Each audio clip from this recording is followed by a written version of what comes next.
আসসালামু আলাইকুম রহমতুল্লাহি ওবরকাতুহু। সম্মানিত দর্শক, পুলিশের সাবেক আইজি বেনজির তিনি গ্রেপ্তার হয়েছেন দুবাইতে, এরকম একটি খবর বাংলাদেশের পত্র-পত্রিকায় রীতিমতো লিড নিউজ হয়েছে। ১২ তারিখে তিনি গ্রেপ্তার হয়েছেন চলমান মাসের। আর এই খবরটি সরকারিভাবে বাংলাদেশকে জানানো হয়েছে। সংযুক্ত আরব আমিরাত, বিশেষ করে দুবাইয়ের যে স্বরাষ্ট্র মন্ত্রণালয়, সেই স্বরাষ্ট্র মন্ত্রণালয়ের আবার যিনি প্রধান ব্যক্তি, যার নেতৃত্বে মূলত এই ইন্টারপোল পরিচালিত হয়, তো তার পক্ষ থেকে বাংলাদেশ সরকারকে জানানো হয়েছে যে তাকে গ্রেপ্তার করা হয়েছে, এবং এই বিষয়টি জাতীয় সংসদে স্বরাষ্ট্রমন্ত্রী সালাউদ্দিন কাদের সাহেব নিশ্চিত করেছেন। বেনজির সম্পর্কে বলবো, অন্যান্য বিষয় সম্পর্কে বলবো, তার আগে বলে নেই যে এই এত বড় একটা ঘটনা ঘটলো, এজন্য সবার আগে মহান আল্লাহ রব্বুল আলমিনের কাছে শুকরিয়া আদায় করছি। ধর্মের কাল বাতাসে নড়ে। এই পৃথিবীতে কোনো মানুষ অন্যায় করে পার পায় না। কিয়ামতের বিচার পরে, আগে এই দুনিয়াতে বিচার হতে হবে, এবং বিচার হয়। প্রতিটি ঘটনা আমরা দেখলাম। আওয়ামী লীগ জমানাতে যারা অন্যায় করেছেন, অপকর্ম করেছেন, জুলুম করেছেন, অত্যাচার করেছেন, একটি লোক রক্ষা পাননি। আর এখন এত বিরূপ অবস্থা, সেই বিরূপ অবস্থার মধ্যেও আওয়ামী লীগ আমলের সৎ ছিলেন, অন্যায় করেননি। এই জমানাতে তাদের কিছু হয়নি, তারা দিব্যি ভালো আছেন। অনেকে সসম্মানে মারা গেছেন, অনেকে দুর্ভোগ পোহাতেই হয়নি। কিন্তু সেই একটা ইউনিয়ন চেয়ারম্যান থেকে শুরু করে একেবারে সেনাবাহিনীর প্রধান থেকে শুরু করে পুলিশের প্রধান, যারাই অন্যায় করেছেন, প্রত্যেকটা মানুষের জীবন এই গত ২ বছরে তছনছ হয়ে গেছে। এরপর কেন মানুষ অন্যায় করে, কেন মানুষ জুলুম করে, আমার মাথায় আসে না। যেটা বলছিলাম যে বেনজিরের যে গ্রেপ্তার, ব্যক্তিগতভাবে আমি খুশি হয়েছি একজন নাগরিক হিসেবে, খুশি হয়েছে একজন মুসলিম হিসেবে, ধর্মবিশ্বাসী হিসেবে, খুশি হয়েছে একজন মানুষ হিসেবে। একজন প্রধানমন্ত্রী ধরেন, একজন আইজি ধরেন, সেনাবাহিনীর প্রধান ধরেন, আর একজন কৃষক ধরেন, আসলে মানুষ হিসেবে আল্লাহর কাছে সবাই সমান। আল্লাহ কাউকে কৃষক বানান, কাউকে রাজা বানান, কিন্তু একই তাদের আকার এবং আকৃতি, তাদের চাহিদা, কামনা, বাসনা, তাদের শরীরের রক্ত, মাংস, হাড্ডি সব কিছু সেম।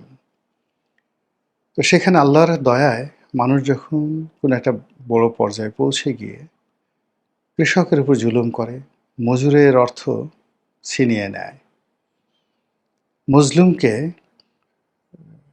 তার দুর্বলতার সুযোগ নিয়ে তার সর্বশেষ যে সম্পদটুকু ছিনিয়ে নেয়,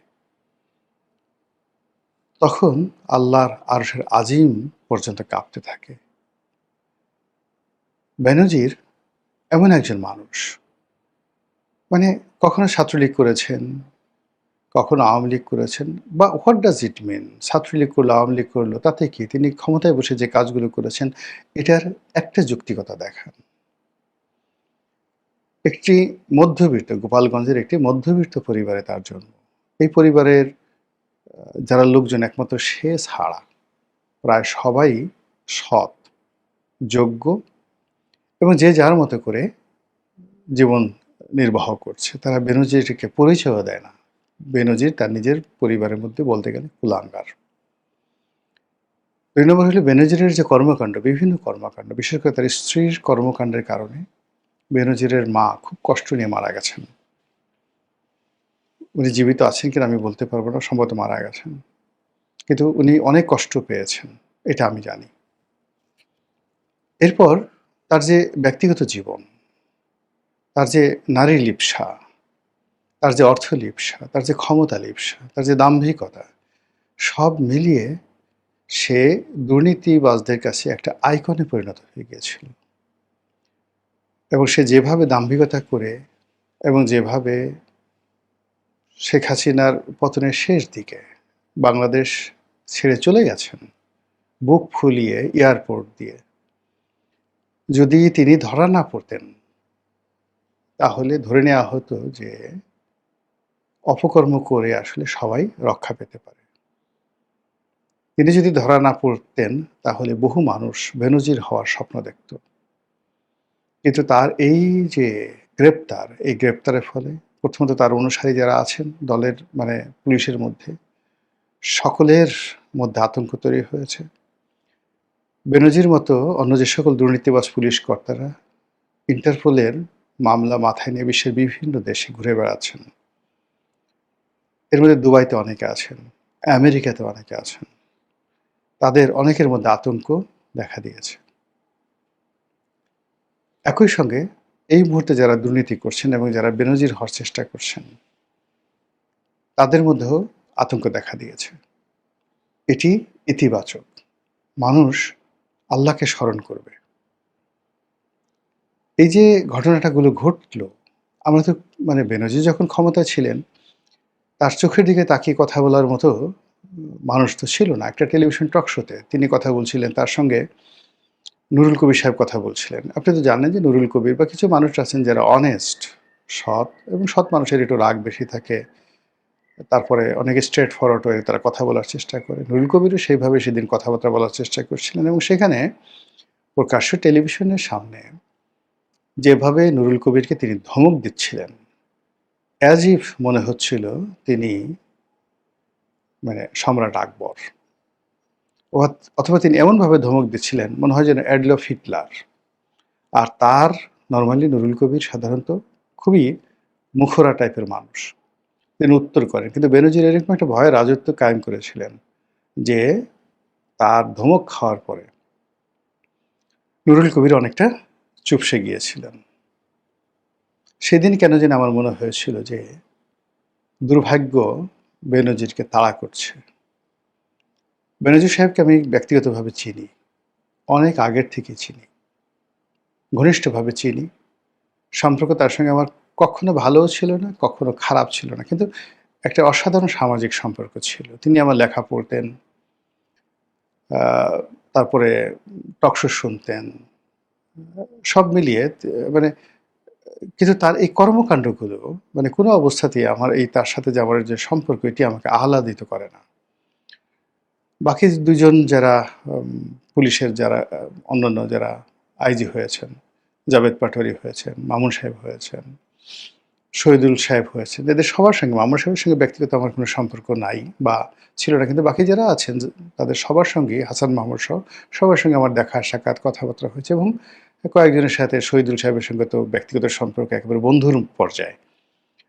তা শহীদুল হক সাহেবের সঙ্গে একেবারে বন্ধুর পর্যায়ে ছিল। এখন সে দুর্নীতি করে যা কিছু করে সেটা তার ব্যাপার বা তার বিরুদ্ধে যে অভিযোগ করেছে সেটা অন্য ব্যাপার। কিন্তু অ্যাজ এ ম্যান হিসেবে ফ্রেন্ডলি, তারপরে শেষে বিনয়ী, কোঅপারেটিভলি শহীদুল হক সাহেবের কাছ থেকে আমরা যে ব্যবহারটা পেয়েছি এটা অন্য কোনো আইজির কাছ থেকে পাইনি। এনিওয়ে, তো সেক্ষেত্রে সবাই কিন্তু সাফারার। সবাই জেলের মধ্যে আছেন, অনেকে পালিয়ে আছেন, অনেকে দেশে আসছে না। কিন্তু বেনজির একেবারে শেষ সময় পর্যন্ত তিনি বুক ফুলিয়ে চলছিলেন। দুবাইতে তিনি বুক ফুলিয়েছিলেন এবং তার এই যে অহমিকাবোধ, এই অহমিকাবোধের কারণেই তিনি কী করলেন? সেখানে গ্রেপ্তার হলেন এবং এটা প্রকৃতির একটা যাকে বলা হয় বিচার। আপনারা হয়তো অনেকে জেনে খুশি হবেন যে তার সঙ্গে আসলে আওয়ামী লীগের কারোর কোনো ওরকম সম্পর্ক ছিল না। He was neither representing Awami League, neither prime minister. Sheikh হাসিনাও তাকে পছন্দ করতেন না। কিন্তু কি করে যেন গোপালগঞ্জ বাড়ি কি করে যেন একটা চেইনে এসে তিনি আইজি হয়ে গেলেন। কিন্তু আইজি হওয়ার পরে তার যে ব্যক্তিগত কর্মকাণ্ড, সেই ব্যক্তিগত কর্মকাণ্ডের কারণে শেখ হাসিনা তার থেকে মুখ ফিরিয়ে নিয়েছিলেন। তিনি যখন ডিজি আ র‍্যাব ছিলেন, ঠিক সেই সময় পুরো ডিজি অফিস, র‍্যাবের অফিসটিকে তিনি একটা মিনি পতিতালয় বানিয়ে ফেলেছিলেন তার নিজের জন্যে। শোবিজ জগতের যত রকম তারকা রয়েছে, বেশিরভাগ তারকাকে তিনি ভোগ করেছেন। ইচ্ছায় হোক, অনিচ্ছায় হোক তারা গিয়েছে, টাকার কারণে হোক, অন্য কারণে হোক। এবং একজন তারকার জন্য আ আরেকজন রাজনৈতিক নেতা, তার সঙ্গে তার হাতাহাতি মারামারি পর্যন্ত হয়েছে। শোনা কথা, অনেকে জানেন কে?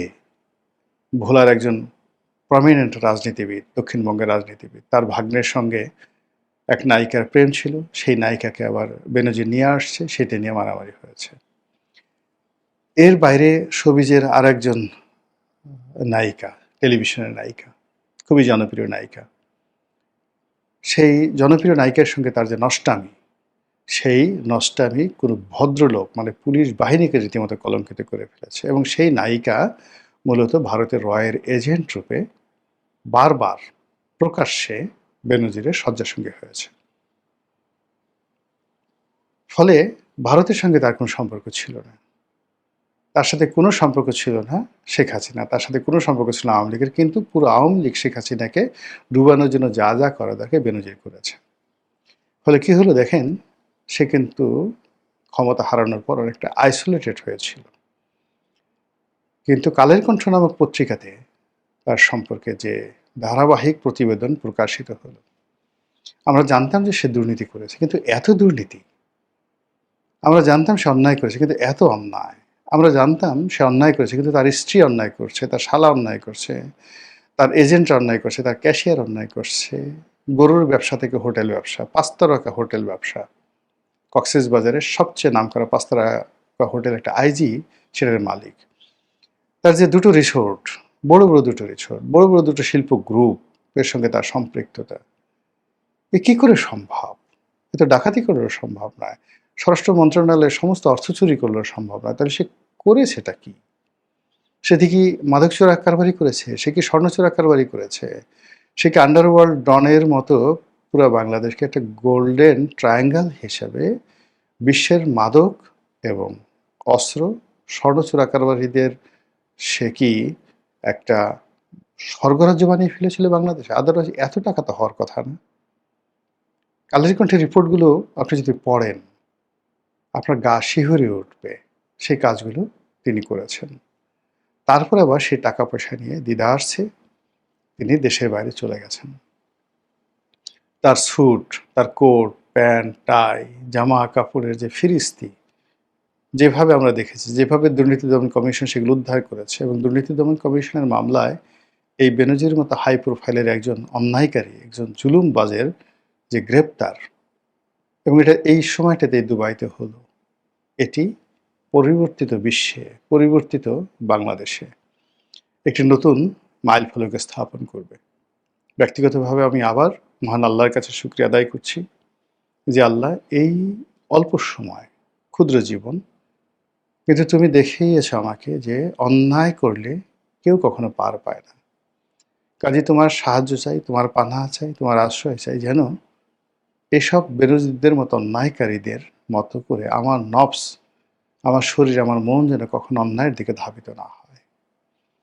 আরও প্রার্থনা করি এই বেনজিরের ওসিলায়, আল্লাহ তুমি এই বেনজিরের রক্ত, বেনজিরের মন, মানসিকতা, চরিত্র থেকে আমাকে এবং আমার পরিবারকে রক্ষা করো, আমার সন্তান সন্ততি এবং বংশধরদেরকে রক্ষা করো।